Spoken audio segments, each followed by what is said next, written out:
Vladimir Zelensky a fait un voyage en Afrique du Sud et nombreux Sud-Africains sont très en colère. Regardez.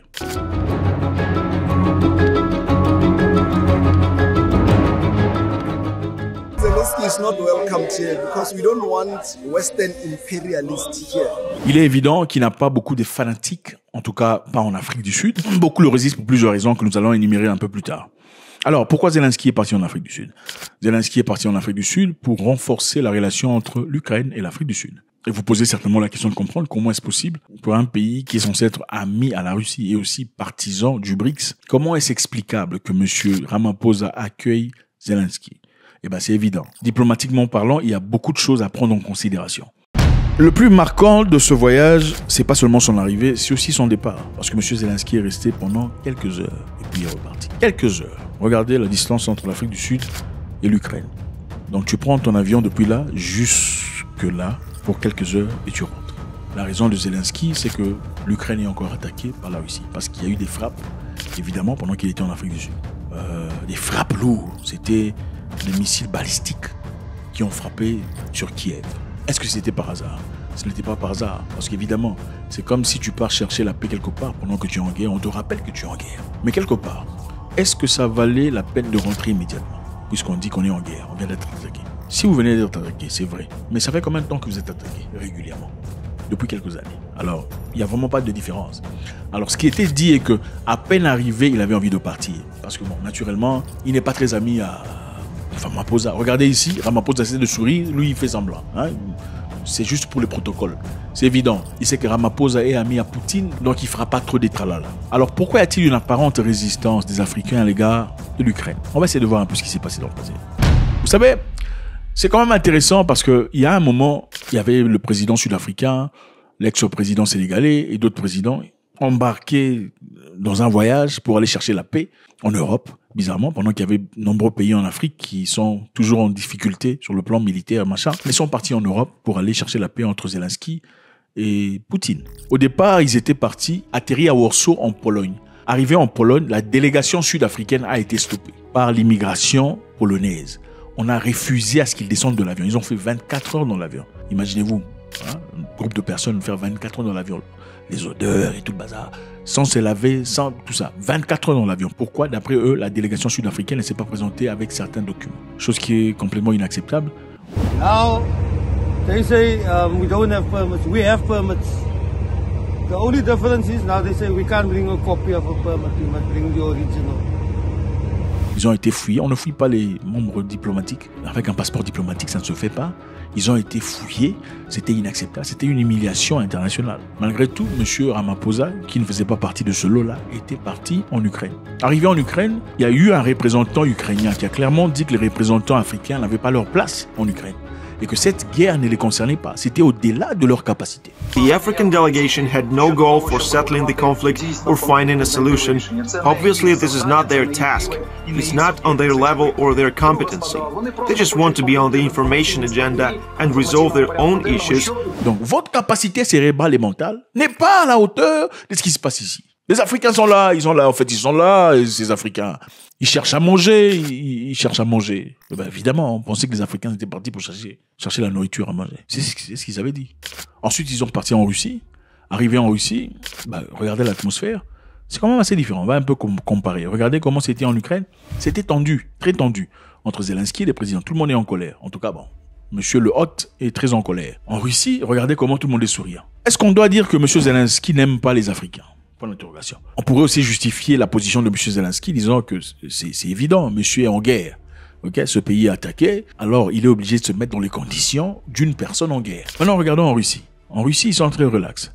C'est pourquoi? C'est une manipulation ou pas? Ou simplement la réalité de l'amour que les Russes ont généralement pour les Africains. Ce qui était marquant dans cette histoire est qu'il y a eu un Ukrainien qui a clairement dit que c'était au-delà des capacités des Africains. Ce n'était pas leur histoire. Les présidents africains étaient finalement rentrés à la maison. Arrivé à la maison, il y a eu campagne d'ouverture d'ambassades ukrainiennes dans plusieurs pays africains. Les ambassades de l'Ukraine ont ouvert porte dans plusieurs pays africains. On se poserait la question de savoir pourquoi plusieurs ambassades. Donc vous n'aviez pas d'ambassade ici dans le passé, quoi. Oh, ok. Pourquoi vous n'aviez pas d'ambassade? Parce que Ces gens n'étaient pas tout à fait importants à l'époque. Donc maintenant, ils sont devenus importants. Mais qu'est-ce qui s'est passé? On doit se poser la question de savoir. Si c'était à cause des dépenses, peut-être, parce qu'on peut fermer les ambassades pour pas dépenser de l'argent. Si c'était à cause des dépenses, pourquoi les dépenses ont fini, les dépenses ont diminué? Qu'est-ce qui a changé? Eh bien, quelque chose de très important était passé. Juste après la réunion aux Nations Unies, où on voulait à ce que les Africains votent contre la Russie, en ce qui concernait l'Ukraine. Et nombreux Africains ont refusé de voter. D'autres se sont carrément absentés. Donc l'Ukraine et le monde avaient justement en ce moment-là découvert que les Africains en général se penchaient vers la Russie. Alors il fallait faire un travail fort de changement d'image, ouverture d'ambassade et tout le bazar. Donc avant ça, il n'y avait pas d'ambassade. Une autre raison pour laquelle les Africains semblent être sceptiques à l'égard de M. Zelensky, c'est aussi l'attaque au Mali. Okay? L'attaque qui a été effectuée, qui a été acclamée par des agents ukrainiens, disant qu'ils étaient auteurs stratégiques, ils ont donné l'intelligentsia, les capacités, la logistique pour finir massacrer ces frères maliens qui étaient tombés. Évidemment, ils voulaient faire un message aux Russes qui étaient présents au Mali, mais est-ce que tu peux partir dans le pays d'autrui, ayant un ennemi qui s'y trouve, aller le tuer et tuer les enfants du pays? Ça ne se fait pas. Si tu tuais le monsieur dont tu juges être ton ennemi, ça c'est une chose. Mais tuer le monsieur et tuer les enfants du pays, les autochtones, là, ça devient un problème plus grave. Et à partir de là, nombreux Africains étaient fâchés. Ils n'étaient pas contents de voir cette position de Zelensky. Donc si tu es prêt à attaquer les Russes au point de finir la vie des Maliens, tu en ferais autant si c'était des Sénégalais ou des Ivoiriens ou des Béninois. Par solidarité, nombreux Africains ont dit non. Il y a aussi le fait de l'histoire. L'histoire ne change pas. Okay? Ça, c'est l'autre raison pour laquelle beaucoup d'Africains sont sceptiques. Quand les Européens sont venus en Afrique pour coloniser, les Russes n'étaient pas là. Ils sont partis à Berlin pour discuter, pour s'arranger, tout le bazar. Chacun a choisi une partie. Les Russes pouvaient venir, oui, ils pouvaient bien, mais ils ne sont jamais venus. Ils n'ont jamais été en Afrique pour aller coloniser qui que ce soit. La Russie a aidé beaucoup de pays africains à se libérer de la colonisation. Prenons simplement l'exemple de l'Afrique du Sud dans ce cas. L'Afrique du Sud a été aidée à plusieurs niveaux par la Russie, militairement. Le ANC et le Mkonto Sizwe ont reçu beaucoup d'entraînement militaire, beaucoup d'armes, de logistique et de soutien venant de l'Union soviétique à l'époque. Donc pendant qu'ils étaient là et qu'il y avait des Blancs qui dominaient sur tout le monde en Afrique du Sud, ceux qui étaient dans la brousse ont reçu les armes, la formation et beaucoup de choses, et même l'argent. Donc imaginez-vous un Blanc de la Russie aider un Noir en Afrique contre un Blanc qui veut le dominer. Comment est-ce qu'on peut oublier ça? Les Russes ont aidé les Sud-Africains sur le plan scolaire aussi. Nombreux Sud-Africains exilés en Russie ont étudié gratos dans des institutions russes. Ceci a poussé la cultivation de plusieurs générations des leaders politiques et des activistes dont l'Afrique du Sud avait besoin. La Russie a aussi aidé les Sud-Africains sur le plan financier. Ils ont donné beaucoup d'argent à l'ANC pour essayer de se préparer. Ils ont aidé sur le plan accommodation, maison, transport, voyage et tout le bazar. Donc, beaucoup de personnes pensent que si tu veux savoir ce que quelqu'un fera dans le futur, il faut simplement regarder ce qu'il a déjà fait dans le passé. Alors, la question qui se pose ici, c'est celle-ci. Si dans le passé, les Africains n'étaient clairement pas de valeur pour l'Ukraine, qu'est-ce qui a changé aujourd'hui? Et même si M. Zelensky a fait un voyage en Afrique du Sud, un voyage respectueux se fait pendant quelques heures. Point d'interrogation. Il y a beaucoup de spéculations. Bien qu'on pourrait comprendre, son pays est en guerre, c'est vrai. Mais à combien de reprises il a été ailleurs pendant que son pays était bombardé? Est-il rentré immédiatement? Point d'interrogation. L'autre question est celle-ci. Pourquoi M. Ramaphosa a fait venir M. Zelensky s'il est vraiment ami à Poutine? Nombreuses personnes se posent cette question. Julius Malema ne le veut pas. Les gens du Mkonto ici, je ne le veux pas. Beaucoup d'Africains sont contre cela. Ils trouvent ça un peu lâche de sa part. La question la plus importante est celle-ci. Pensez-vous que M. Ramaphosa soit déloyal ou plutôt stratège? Rappelez-vous que l'Afrique du Sud est actuellement sous beaucoup de pression, surtout venant des États-Unis d'Amérique. Et ils ont besoin du marché américain pour leur économie. Et pour cela, quelque part, il faudrait faire la part de choses. Pas tout à fait être vraiment ami à Zelensky, mais au moins donner l'impression qu'on est quelque part au milieu. Parce qu'ils sont souvent accusés de ne pas être au milieu comme ils l'ont prédit eux-mêmes. M. Ramaphosa a eu un appel téléphonique avec Vladimir Poutine avant l'arrivée de Zelensky. Qu'est-ce qu'il lui a dit? Faites-moi savoir ce que vous en pensez. Moi, je veux savoir ce que vous pensez de Zelensky. Écrivez dans les commentaires, est-ce que vous pensez qu'avec le temps, le sentiment de Zelensky à l'égard des Africains aurait peut-être changé? Veut-il vraiment le bien des Africains? C'est vrai qu'il y a eu plusieurs histoires en Ukraine où pendant le début de la guerre, beaucoup d'Africains ont été stoppés dans les gares. Okay? Pendant que les Blancs pouvaient partir, les Africains étaient stoppés. On leur a refusé le départ. On a demandé aux Africains de rester. Il y a même une femme, une Nigériane, qui voulait entrer dans le train. On lui a dit, non, madame, c'est pour les femmes d'abord. Elle a dit, mais je suis une femme. On l'a regardée comme ça, comme si elle n'était pas là. Alors, beaucoup de personnes ont été marquées par cet événement. Ça a touché beaucoup de personnes. Pendant que les Ukrainiens étaient accueillis partout ailleurs, en Europe, les Noirs n'étaient pas accueillis du tout. À certains, on a même demandé d'aller faire la guerre contre la Russie. Pensez-vous que Vladimir Poutine aime vraiment les Africains? Ou bien il est simplement en train de faire semblant, dans l'objectif de gagner votre confiance et de vous mener dans la pagaille? Nous vivons dans cette époque où dire ce qu'on pense vraiment vous causera plus de tort que de bien. Plus de difficultés que de bonheur. Plus d'entraves que d'ouverture. Alors il faut jouer très intelligemment. On ne dit pas toujours ce qu'on pense, on ne pense pas toujours ce qu'on dit, on ne dit pas toujours ce qu'on a envie de dire, surtout pas au bon moment. Il faut faire très attention au risque de perdre tout ce qu'on a gagné ou tout ce qu'on a accumulé. Aujourd'hui, de manière très intéressante, le cardinal Sarah, d'accord, le cardinal Sarah a fait un discours bouleversant. Je pense qu'il est essentiel qu'on suive. Suivant.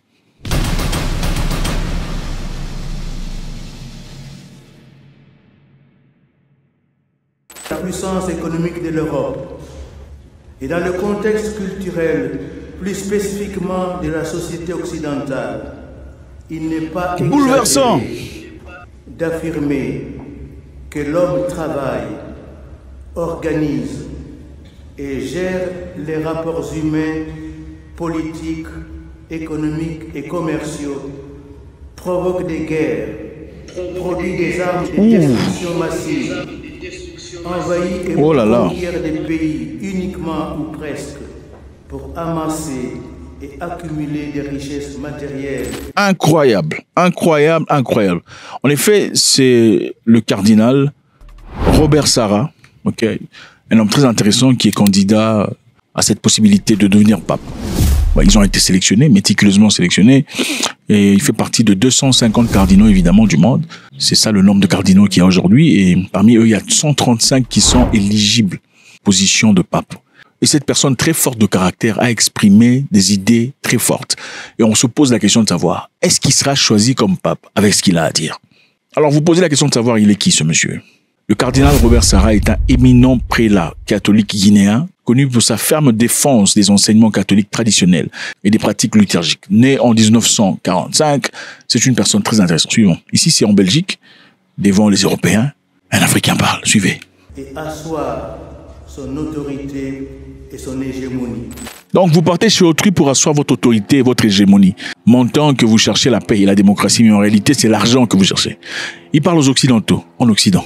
Avec la belle et noble raison d'installer de force et partout la démocratie et d'apporter la paix et la liberté, l'Europe et les États-Unis ont créé le chaos.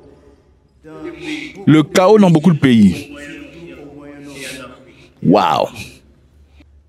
Mon jugement peut paraître inexact ou exagéré, mais nous ne pouvons pas nier la réalité aujourd'hui. Incroyable. Regardez l'Irak. La Libye, la Syrie, l'Afghanistan. L'Europe traverse depuis plus d'un siècle une crise de civilisation sans précédent. Cette crise n'est donc pas récente, mais elle ne cesse de s'approfondir, de s'aggraver et de démolir toute référence à Dieu. Les seuls moyens humains, les seules négociations politiques ou diplomatiques sont impuissants à opérer l'unité, à établir la paix entre les hommes. J'ai amélioré mes rapports avec Dieu et Dieu a amélioré et pacifié les rapports des hommes et des peuples entre eux. Aujourd'hui, et les puissances occidentales promeuvent de faux droits, des droits distordus, pour donner à tous et à tous les citoyens du monde un accès sans entrave et le pouvoir indépendamment de leur identité sexuelle. Indépendamment de leur identité sexuelle.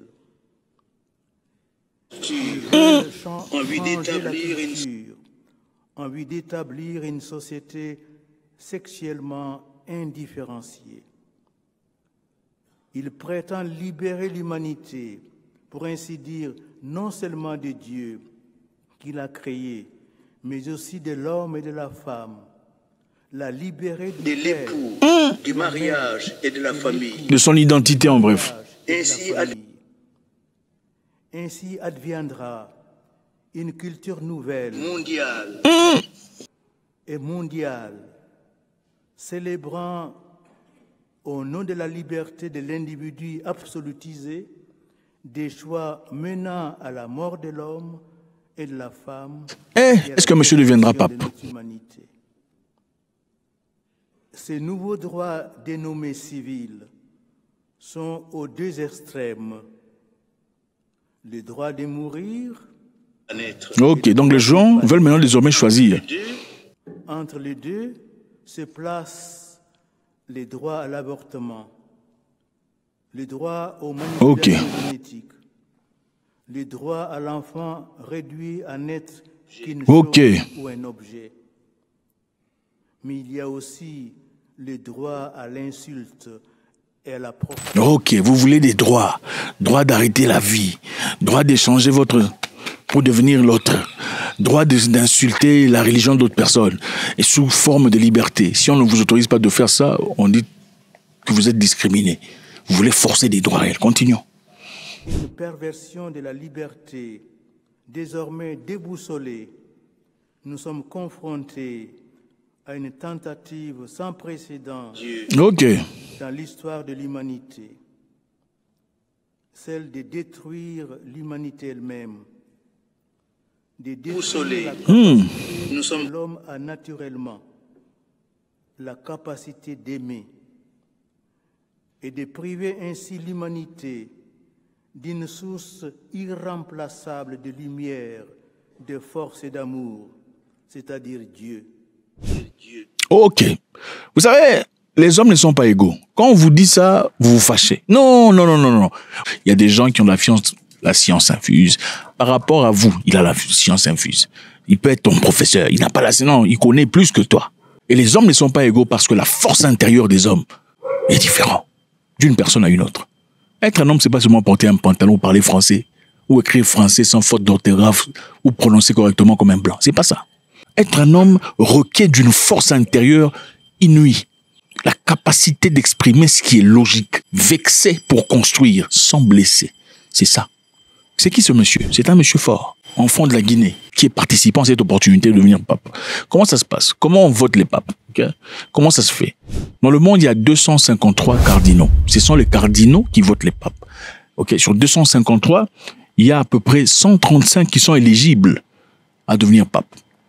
Et c'est seulement 135, parmi les autres, l'autre centaine, vous posez la question de savoir pourquoi l'autre centaine n'est pas éligible. Pour d'autres raisons. Il faut évidemment être quelqu'un âgé de moins de 80 ans. Dans beaucoup de cas, ce sont seulement ceux-là qui peuvent voter, pour la papauté. Le collège des cardinaux, et plus particulièrement ceux âgés de moins de 80 ans, sont les seuls à pouvoir voter pour un nouveau pape. Il y a généralement environ 120 cardinaux éligibles lorsqu'un conclave est organisé. Le conclave se déroule dans le plus grand secret à l'intérieur de la chapelle Sixtine dans la cité de Vatican. Les cardinaux sont enfermés jusqu'à ce que le pape soit choisi. Les cardinaux votent à bulletin secret jusqu'à 4 fois par jour, 2 le matin et 2 l'après-midi. Pour être élu, un cardinal doit obtenir une majorité de 2 tiers. C'est comme ça que ça se passe. Maintenant, la question qui se pose, ce sont les cardinaux qui votent, ce ne sont pas les esprits. Les cardinaux, dans leur particularité, ont des gens avec qui ils parlent, n'est-ce pas? Donc, si les cardinaux ne peuvent pas être biaisés par rapport à leurs sentiments à l'égard de ce monsieur, qui sera potentiellement pape, ils peuvent être biaisés à l'égard des rapports qu'ils reçoivent des personnes extérieures. Donc, une personne avec qui le cardinal, qui voterait de la possibilité du nouveau pape, par rapport aux personnes extérieures, c'est-à-dire de l'influence extérieure, les personnes qui parlent à ces potentiels cardinaux peuvent influencer sa décision, n'est-ce pas? Premièrement, y aura-t-il racisme? C'est une possibilité, c'est une chose qu'on ne peut pas exclure. Secondo, ses tenues et ses propos seront-ils combattus? Possiblement oui. C'est une position ferme que beaucoup de personnes n'aiment pas. L'Église telle qu'elle a été dans le passé, ce n'est pas facile à accepter pour tout le monde. Beaucoup de gens, malheureusement, aujourd'hui, veulent un changement. Difficile à comprendre. Ce qui ruine l'homme, c'est sa rupture et la destruction de ses rapports personnels avec Dieu. Ok. Ce qui nuit au vrai bonheur de l'homme, c'est la confusion et le déséquilibre des esprits. C'est l'esclavage de l'argent, c'est l'exploitation à des fins commerciales et égoïstes du rêve secret que l'homme porte dans son cœur. C'est la méconnaissance de la vraie valeur de l'homme. C'est l'oubli des finalités essentielles de la société. Ce qui fait que nous n'avons même plus le temps ni de vivre, ni d'aimer. Nous avons tué Dieu et sommes en train de détruire l'homme. Nous avons tué Dieu. Cette destruction aboutit finalement au refus de prendre connaissance du plan de Dieu sur l'homme. La destruction du corps de l'homme par la destruction irréversible de son intégrité génétique. C'est le plus grand drame de l'histoire de l'humanité. Nous sommes arrivés à l'apogée de la rébellion de l'Occident contre Dieu et contre la personne humaine. La rébellion de l'Occident contre Dieu, en voulant changer la nature et l'identité génétique de l'homme devant les Occidentaux. Il ne se cache pas, déjà je vais me taire pour qu'on me donne l'opportunité. Il part. Il y a homme et homme. Jamais la révolte contre Dieu n'a connu une telle expansion. Il n'a pas de gros ventre. Il faut éviter les gros ventres. On a expliqué ça scientifiquement. Les effets hormonaux des gros ventres chez les hommes. Ça diminue la testostérone. Ok, continuons. On en parlera prochainement. Horizontale à travers le monde. La crise spirituelle de l'Europe engendre nécessairement une crise profonde et une force de destruction anthropologique dont l'humanité pourrait ne pas se relever. La destruction systématique de la famille est promue au nom des valeurs démocratiques détournées de leur sens originel. Destruction de la famille promue au nom de valeurs démocratiques. Sous couvert de lutte contre la discrimination. Donc on détruit la famille, on dit n'osez pas répliquer parce que vous êtes discriminatoire. Donc détruisons la famille. Si vous n'êtes pas d'accord, vous êtes discriminatoire. Certains veulent effacer la différence des sexes au sein du mariage et promouvoir des modèles familiaux dans lesquels l'amour conjugal et la transmission de la vie deviennent des éléments dissociables. Mais l'analyse limpide et les avertissements vigoureux du pape Benoît XVI nous rappellent que l'identité européenne se manifeste dans le mariage et la famille. Waouh, je suis choqué qu'on ne soit pas venu lui ravir le micro, parce que partout ailleurs on va vous ravir le micro. Le pape François a déclaré « Les homosexuels sont les enfants des dieux qui méritent amour et attention », soulignant que personne ne devrait être mis à la porte ou rendu malheureux à cause de cela. Est-ce qu'on est d'accord? Absolument. Okay? On ne doit pas taper les gens parce qu'ils ont... Bref, il continue. En décembre 2023, le Vatican annonce que les prêtres pourraient bénir les couples de même sous certaines conditions. Les bénédictions ne doivent pas être confondues avec le sacrement du mariage et ne doivent pas impliquer les rituels de mariage. L'Église a précisé que cette politique n'approuve pas les unions entre hommes de même sexe, mais permet l'accompagnement pastoral et la miséricorde de Dieu. Évidemment, il fallait assainir un peu l'histoire. Ce qui a été dit, mais bon, plus tard, il faudrait essayer de... Voilà, enfin bref. Monsieur ici, monsieur Sarah, Robert, lui, il est ferme. Nous ne voulons pas de ces histoires. On doit rentrer sur les bases qui sont sacrées. Et l'Europe ne serait plus l'Europe si la famille, cette cellule fondamentale de l'organisme social, disparaissait et se voyait totalement transformée. Nous sommes tous malheureusement témoins aujourd'hui d'une agression violente et d'une menace de démolition du mariage et de la famille. En bruyant contraste, ajoute Benoît XVI, Voici maintenant les personnes homosexuelles qui réclament de façon paradoxale que leur vie commune soit juridiquement reconnue. Pour être plus ou moins assimilés au mariage. Cette tendance nous fait sortir de l'histoire morale de l'humanité dans son ensemble, où en dépit de toutes les variétés de formes juridiques matrimoniales, le mariage était cependant toujours considéré, conformément à son essence, comme la communion particulière d'un homme et d'une femme, s'ouvrant aux enfants et constituant ainsi la famille. Il ne s'agit donc pas ici de discrimination. Il s'agit de savoir ce qu'est la personne humaine en tant que femme et homme, et comment leur vie commune peut recevoir une forme juridique.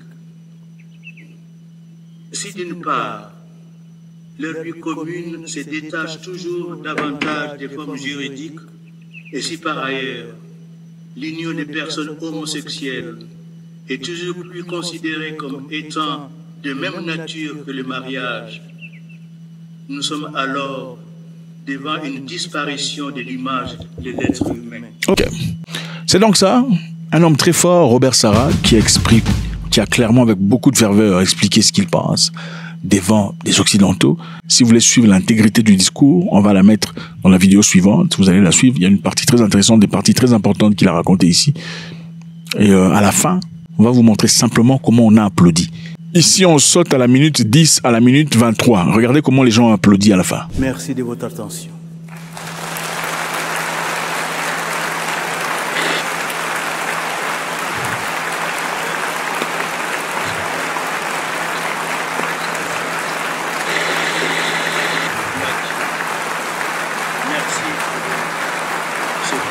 Merci pour ce courage.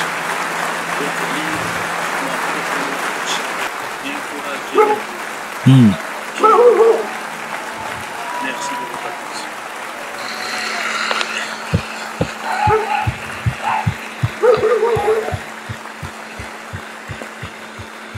Les applaudissements continuent. Debout, levez-vous. Levez-vous. Allez, levez-vous. Levez-vous, dit. Criez. Deviendra-t-il pape avec tout ce qu'il a raconté? Point d'interrogation. Dans la vie, il y a plusieurs façons de se faire de l'argent. Mais on ne peut pas se faire de l'argent si on n'est pas informé. Ouais, pour se faire de l'argent, il faut être informé. Et malheureusement, la grande majorité d'entre nous pensons que les seules façons évidentes de se faire de l'argent, c'est vendre des histoires, je sais pas, vendre des pagnes, vendre des habits, un salon de coiffure, avoir des taxis. Pourtant, il y a des choses. C'est ancien. Ça rapporte, oui. Mais c'est ancien, il faut rajouter. Il faut diversifier. Et je pense qu'avec la technologie, la connaissance, il suffit d'entrer dans les parsèmes, entrer dans les trous. Il faut simplement comprendre qu'est-ce qui se passe, comment on peut se faire de l'argent. Vous savez, quand les bitcoins ont commencé, c'est comme ça que vous appelez ça bitcoin, n'est-ce pas? Vous appelez ça bitcoin. Beaucoup de personnes n'étaient pas informées de blockchain. Les gens ne comprenaient pas. On pensait que c'était de la salade, du n'importe quoi. C'est quoi ces histoires que vous faites? L'argent ne disparaîtra jamais, n'est-ce pas? On s'en servira toujours. Et beaucoup de personnes pensaient que c'est du bobard. Ceux qui ont sauté sur le train au départ, aujourd'hui, ont beaucoup d'argent.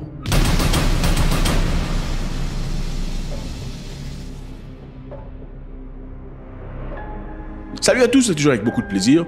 Deux ressortissants belges, une histoire très intéressante, sont accusés d'avoir tenté de faire sortir clandestinement 5000 fourmis vivantes du Kenya. Ils connaîtront leur sort le 5 mai, a annoncé le tribunal à Nairobi. Deux ressortissants belges, un Vietnamien et un autre Africain, ont été arrêtés à l'aéroport pour avoir tenté de sortir clandestinement 5000 fourmis du Kenya dans des flacons dans le but d'aller les vendre. Vous saviez que vous pouvez vous faire de l'argent en vendant des fourmis? Voilà pourquoi il faut s'informer dans la vie. Ce n'est pas toujours facile, hein. Ça pourrait être illégal, ça dépend de votre régulation, mais il faut s'informer dans la vie. Les deux jeunes de 18 ans, Hein. Imaginez un petit de 18 ans reste en détention jusqu'à cette date. Ils ont été arrêtés en même temps qu'un suspect vietnamien et kenyan. Et le vietnamien, c'était l'arrangeur en Asie. Hein, ce sont des fourmis spécifiques que l'on vend. Ok? Alors, pourquoi les fourmis, vous posez la question? Il y a des gens dans le monde qui sont amateurs d'animaux exotiques. De nombreuses personnes aiment posséder des fourmis comme on posséderait des animaux de compagnie. Il y a maintenant particulièrement des fourmis dont on parle. Ce sont les messorcéphalotes. Ces fourmis ici. Ces fourmis comptent parmi les espèces recherchées. Il faut s'informer dans la vie. Et le prix, ça peut partir de 550 € à 800 €. Une pièce. Ouais. Ça dépend maintenant de ce que vous avez trouvé.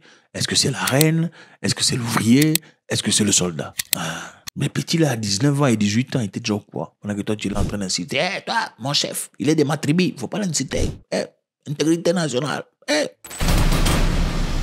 Ce n'est pas pour vous dire qu'il faut faire de la magouille. C'est pour vous dire que les lois sont différentes. Au Kenya, peut-être c'est interdit. Voilà pourquoi ils ont été arrêtés. Est-ce que c'est interdit dans votre pays? Pour l'interrogation. Les messorcéphalotes sont recherchés pour leur taille, pour leur comportement et pour la structure fascinante de leur colonie. L'élevage de fourmis est devenu un loisir pour beaucoup de personnes. Les passionnés appréciant le défi de construire et d'entretenir une fourmilière. Il y a des gens riches dans le monde qui sont passionnés à construire des fourmilières, en tout cas à aider la fourmi à construire une fourmilière et à s'établir pour commencer une colonie. Et ça coûte beaucoup d'argent. Donc il y a des gens qui sont en train de se lancer dans ce genre d'histoire. Et la deuxième raison pour laquelle les gens en veulent tellement,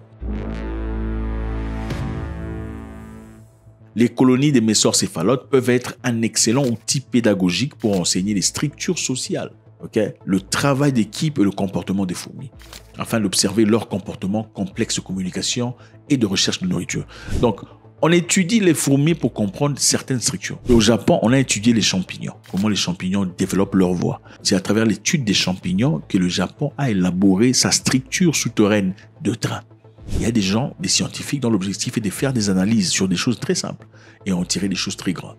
Donc, on les a arrêtés avec des flacons, à peu près 5000 flacons de fourmis où à l'intérieur, ils ont placé des coton permettant à ces fourmis de survivre pendant 2 mois.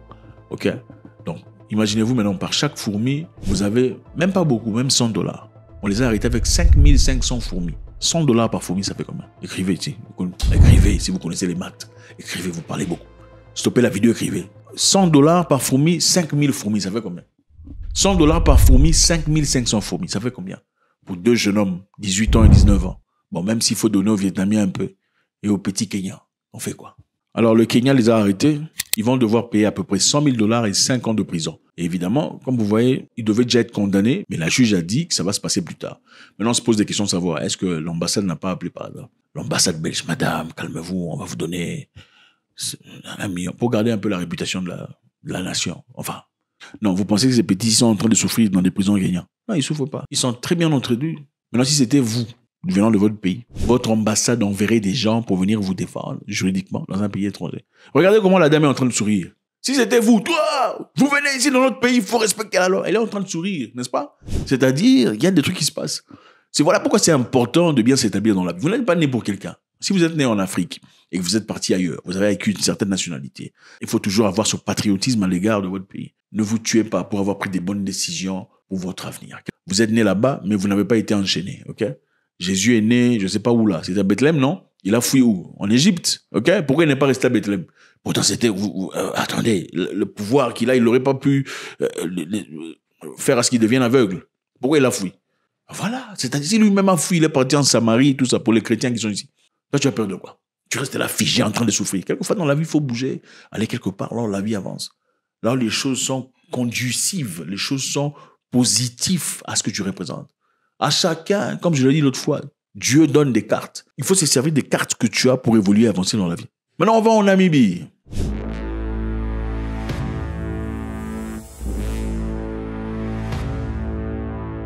Chose de très intéressante arrive en Namibie. Évidemment, ici, on parle de beaucoup de choses. On ne parle pas seulement de la francophonie. Parce que quand on reste figé dans la francophonie, le cerveau diminue. Je suis désolé de vous le dire.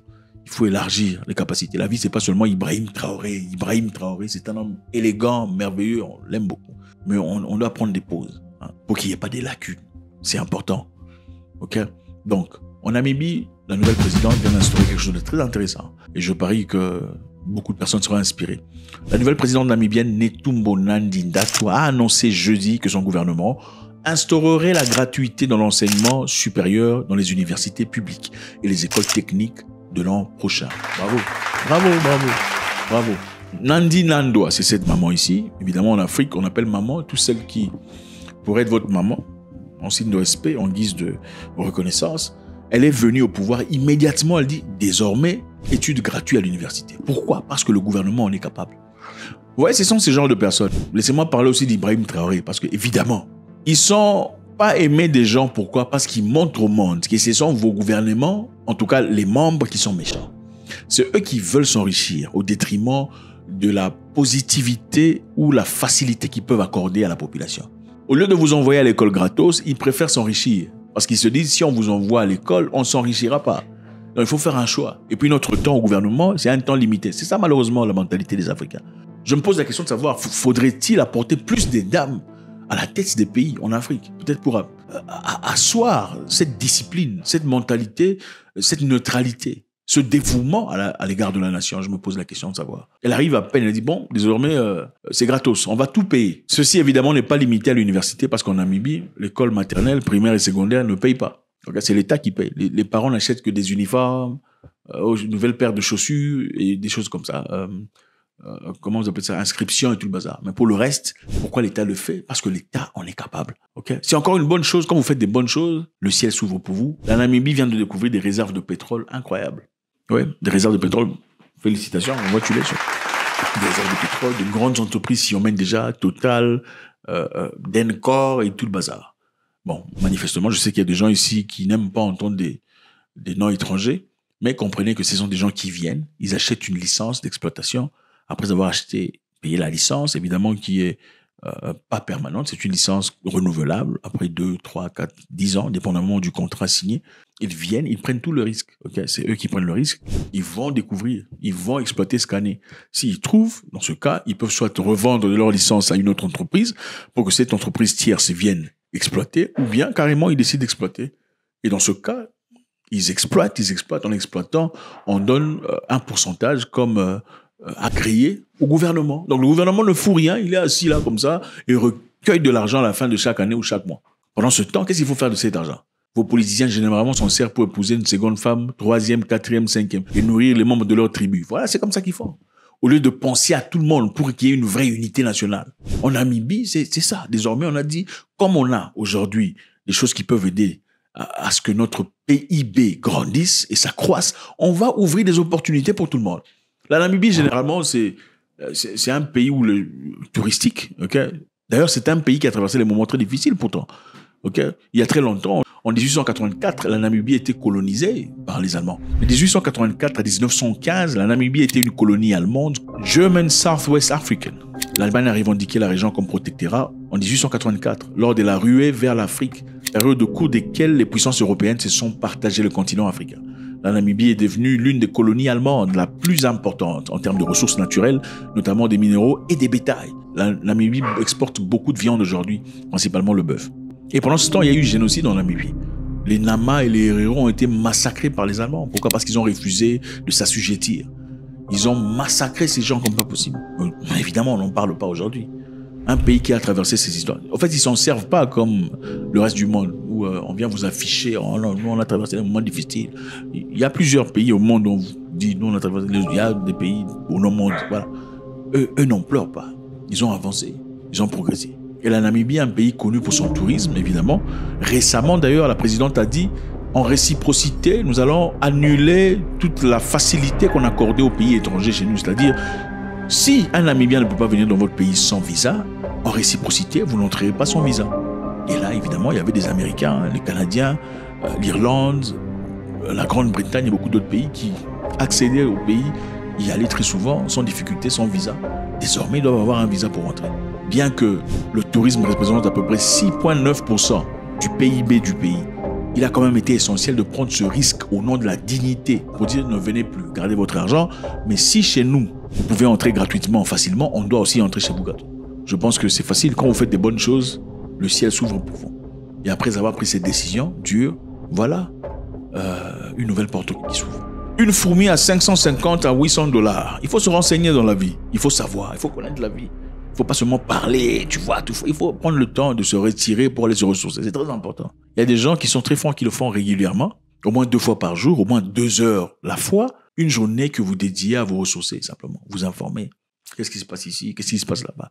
Comment ça va à Singapour? Sur le plan financier? Tout ça. Il faut se renseigner. Aujourd'hui, il y a l'AI qui arrive. Okay? L'AI est là. Si vous n'entrez pas aujourd'hui, c'est demain, vous allez regretter. Est-ce que l'AI, vous appelez quoi? C'est l'IA. Moi, je dis AI. Je suis pas francophone. L'AI va remplacer les humains? Certainement pas. Mais les humains qui se servent de l'AI aujourd'hui seront plus forts que ceux qui n'en servent pas. God bless.